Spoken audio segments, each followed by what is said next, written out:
الفاتحة.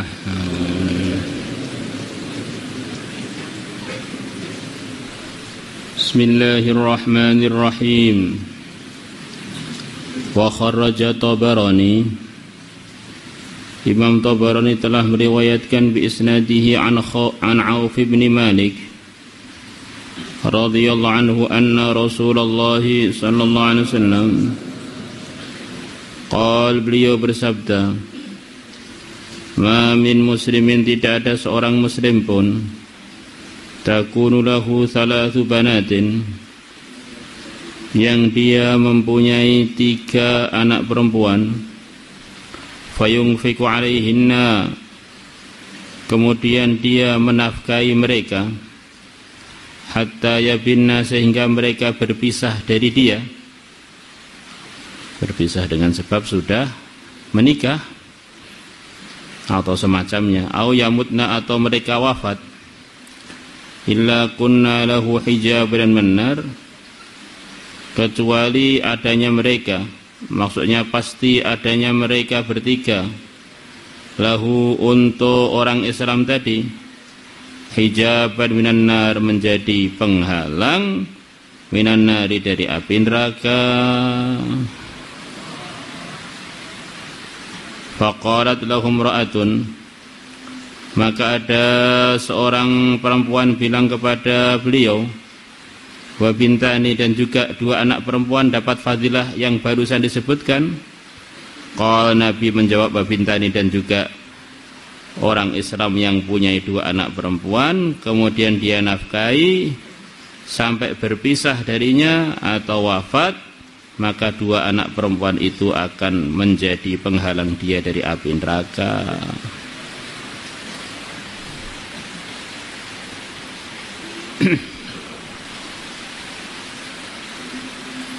Jadi sebagaimana yang sudah sering kita dengar, kata sebagian ulama, tempat-tempat yang di situ ada pahala-pahala, wabil khusus kalau pahalanya itu besar, kemudian Nabi mentargetkan khusus di tempat-tempat tersebut, ini maknanya tempat-tempat tersebut itu mesti akan menyusahkan syaitan. Maka syaitan akan berusaha untuk menghalangi para manusia untuk bisa melaksanakan amal tersebut, perintah tersebut, biar dia tidak dapat keuntungan dari amal-amal tersebut. Begitu itu. Allah. Maka di antara pesan Nabi yang paling akhir adalah beberapa hal, di antaranya as-shalah, supaya semua umat merhatikan sholat. Kemudian angfidhu jaisha Usamah, suruh mengirimkan pasukannya Usamah. Kemudian wa ma malakat aimanukum, perhatikan orang-orang yang di bawah kamu. Wa ma malakat aimanukum aslinya adalah budak-budak yang di bawah kita. Kemudian diluaskan oleh para ulama dari artinya budak itu apa, yaitu bawahannya seseorang. Maka semua yang di bawah kita ini masuk di dalam arahan Nabi terakhir supaya ditunaikan haknya dengan baik. Berarti kita ini dengan bawahan itu ada ujian khusus, karena kita diletakkan di atasnya, yaitu kita diberi ujian khusus untuk menunaikan hak-haknya orang lemah yang di bawah kita. Akhirnya orang di bawah kita yang lemah itu banyak, pekerja, kemudian anak, kemudian istri, kemudian anak-anak perempuan, kemudian makmur-makmur kita masuk semua. Dikuatkan dengan makna hadis yang lain, kullukum ra'in wa kullukum mas'ulun an ra'iyatihi. Jadi orang itu kalau berbuat baik dengan orang yang sepantaran itu wajar. Karena memang dia kalau nggak berbuat baik bisa ditantang duel nanti, bisa diprotes. Tapi kalau orang berbuat baik kepada orang bawahan, memang dia ini orang baik. Orang berbuat baik pada atasannya itu wajar. Maka kalau kamu pengen lihat orang itu sebenarnya akhlaknya bagaimana, lihatlah bagaimana perlakuan dia pada orang-orang yang di bawah dia. Ada muridnya, perlakuan kepada istrinya, kepada anak-anaknya, wabil khusus anak-anak perempuannya, kepada pekerja-pekerjanya. Disitulah tampak dia ini memandang mereka ini bagaimana. Kalau dia memandang mereka ini milik Allah, apapun yang dia buat akan diurus oleh Allah, akhirnya akan menimbulkan kehati-hatian. Bahkan nggak perlu manusia, kita keliru akhlak dengan kucing aja bisa masuk neraka. Allah. Wa an Abi Sa'id al-Khudri radhiyallahu anhu qala qala Rasulullah sallallahu alaihi wasallam man kana lahu thalathu banatin, barang siapa mempunyai 2 putri, atau thalathu akhawatin, atau 3 saudari, 3 putri atau 3 saudari, au bintani, atau dia punya 2 anak perempuan, au ukhtani, atau saudari perempuan, fa ahsanah suhbatahunna, kemudian dia berbuat baik di dalam bergaul dengan mereka, wattaqallaha fihinna, dan dia bertakwa kepada Allah fihinna, kepada mereka, putri-putrinya atau saudari-saudarinya, falahul jannah, maka surga adalah bagi dia. Wa fi riwayatin, dan dalam riwayat yang lain, la yakunu li ahadikum, tidak ada bagi salah satu dari kalian, thalathu banatin, 3 anak perempuan, atau thalathu akhawatin, atau 3 saudari perempuan, fa yuhsinu ilaihinna, kemudian dia berbuat baik kepada mereka, illa dakhala jannah, pasti dia masuk surga.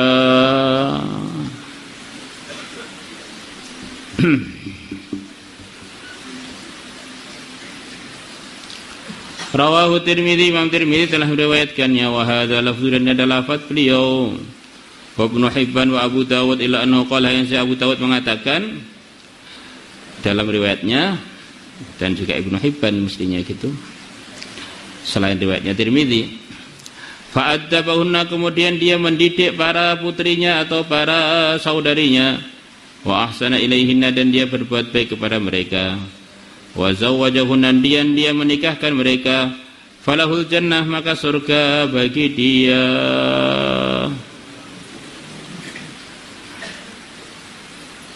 Allah.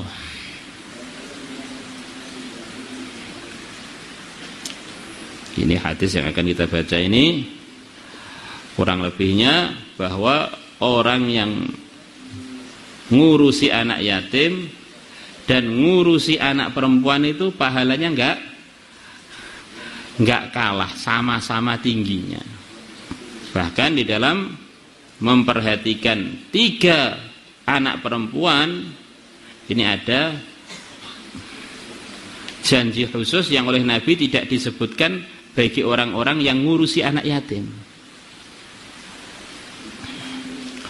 Wa an Abi Hurairah qala qala Rasulullah sallallahu alaihi wasallam man kafala yatima, barang siapa yang menanggung seorang anak yatim, lahu, anak yatim dia, di anak yatim dia, yatiman lahu,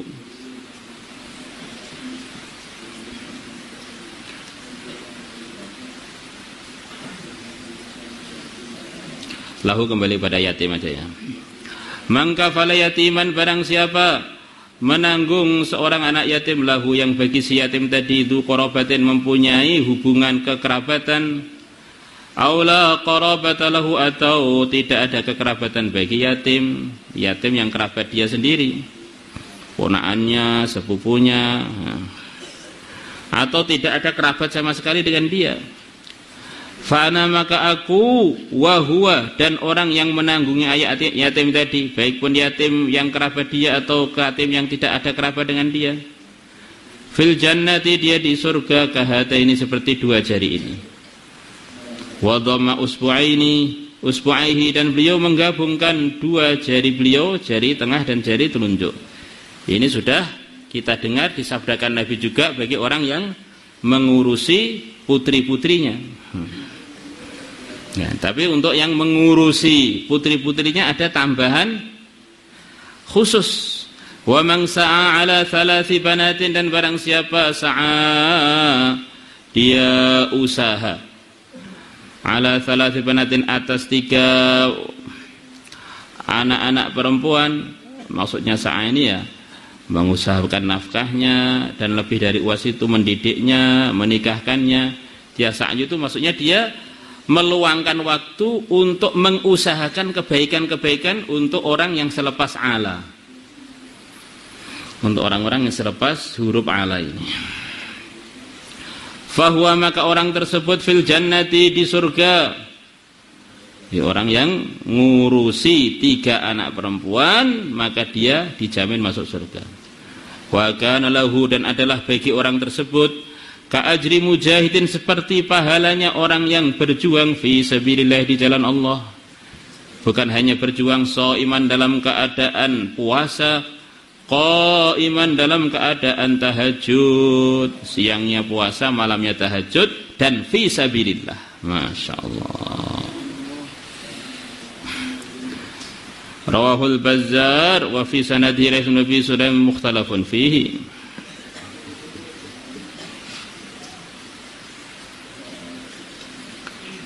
La ilaha illallah.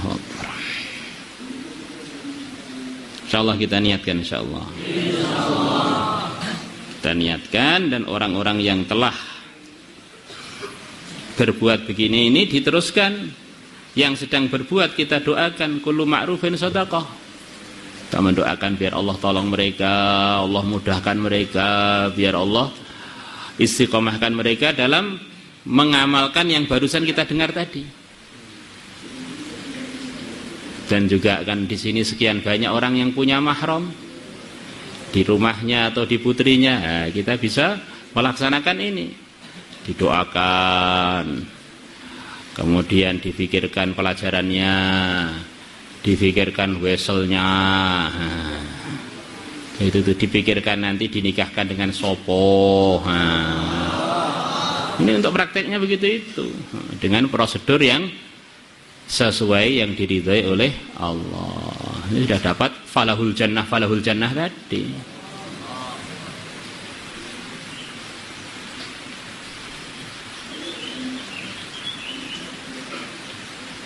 Jadi kita ini di dunia ini kan memang tempat ujian ya, di dunia ini saja, lepas dunia itu tempat panen.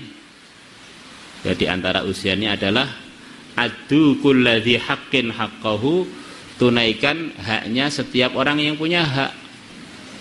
Haknya guru, haknya teman, haknya orang Islam, haknya perdagangan, haknya pergaulan, haknya badan, haknya saudara, haknya saudari, haknya anak-anak, haknya putri-putri, dan seterusnya.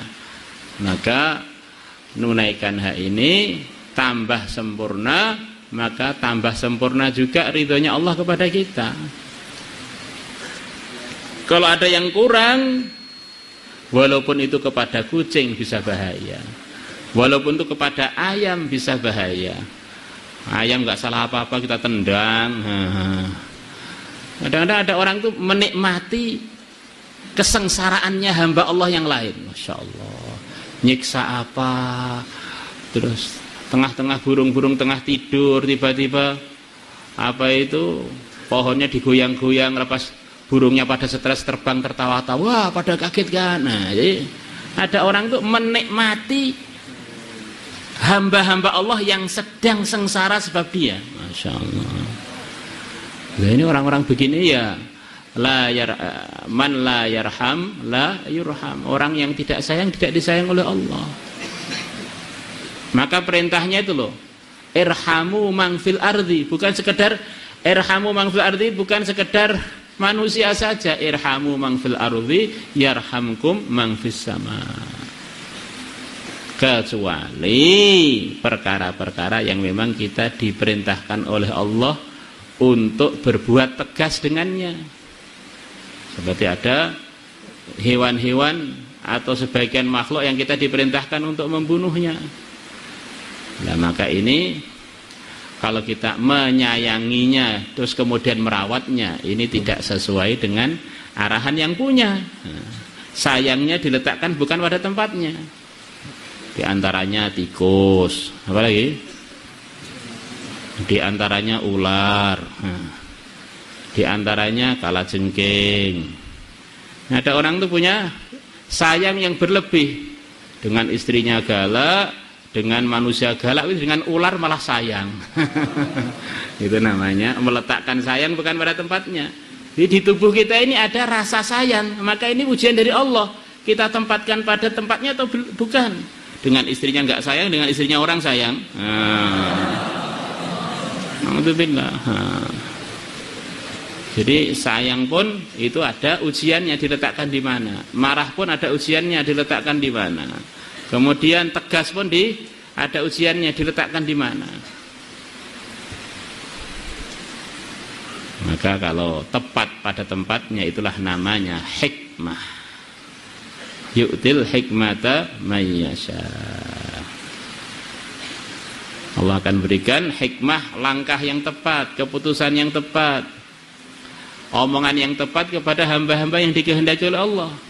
Dalam ayat-ayat yang lain, orang yang akan diberi itu adalah orang-orang takwa, orang-orang yang berbuat ihsan, orang-orang yang jauh dari maksiat. Di antaranya dalam hadis-hadis yang sudah sering kita baca, biar kita ini langkahnya tepat dalam penunaian hak, adalah menjaga sholat jamaah minimal 40 hari tanpa ketinggalan takbiratul ula. Maka akan muncul hikmah. Lah, mondok sudah lama kok error aja Pak. Lah, mondok belum pernah loh 7 hari sholat berjamaah berturut aja belum pernah. Itu numpang WC-nya pondok itu. Malah tidurnya di WC lagi. Masya Allah, serepot. Jadi kadang-kadang kita ini dalam tempat tarbiyah, tapi ternyata belum tertarbiyah karena tarbiyahnya itu enggak dilaksanakan. Seperti baju masuk ke tempat pencucian, tapi bajunya enggak mau masuk di mesin cuci. Ya walaupun di tempat cucian ya enggak bersih toh. Wong enggak mau masuk.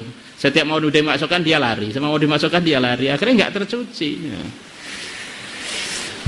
Wallahu a'lam. Salatullah salam